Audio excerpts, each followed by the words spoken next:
बहुत थक गया हूँ। फेफड़े में बहुत कम बची है सांस। देह लोहू का गोदाम हो गया है जैसे। कहाँ है मेरी आत्मा, वह है भी कि नहीं। सोने जाता हूँ, सो भी जाता हूँ बहुत गहरे, किंतु नींद नहीं आती। रात दिन मेरी नींद में बहुत भीतर कोई पैदल चल रहा है लगातार।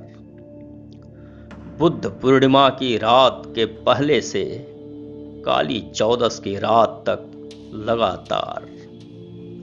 मैं उससे कहता हूँ, रुको, विराम ले लो, दिखाओ अपने पैरों के घाव। वह गहरे घाव वाले पैरों को दिखाता है, लेकिन रुकता नहीं, चलता रहता है। वह कहता है कि ये घाव आराम करने से नहीं, चलने से भरेंगे। वह कहता है उसके नाना 1930 में विंध्याचल से पैदल आए थे बंबई। वह 2020 में पैदल जा रहा है मुंबई से विंध्याचल। नाना के पास आने के लिए किराया न था, तब अंग्रेजों की सरकार थी। मेरे पास जाने का किराया और साधन नहीं है, यह अपनों का राज्य है। मैं उससे समझाता हूँ, शिकायत मत करो किसी की। वह कहता है, तुम रुकने को कहोगे तो मैं शिकायत करूंगा। तुम मेरे पैरों के घाव दिखाने को कहोगे तो मन के घाव देखने होंगे।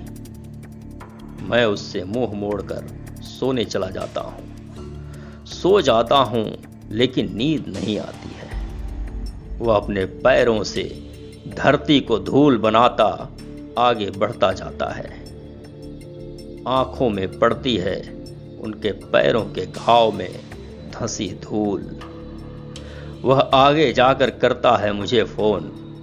कहता है, आज किसी ने मेरे घायल पैरों की फोटो छापी है किसी अखबार में। वह फोटो भेजना चाहता है।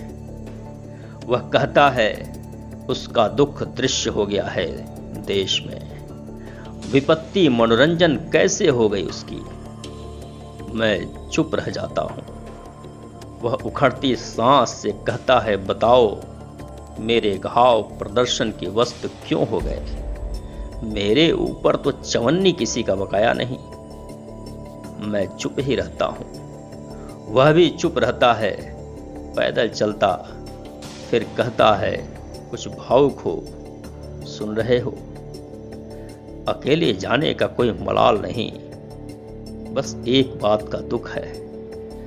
तुम मेरे साथ क्यों नहीं आए गांव। तुम आते तो तुमको अच्छा लगता। एक माँ अभी कटोरा भर खिचड़ी दे गई है।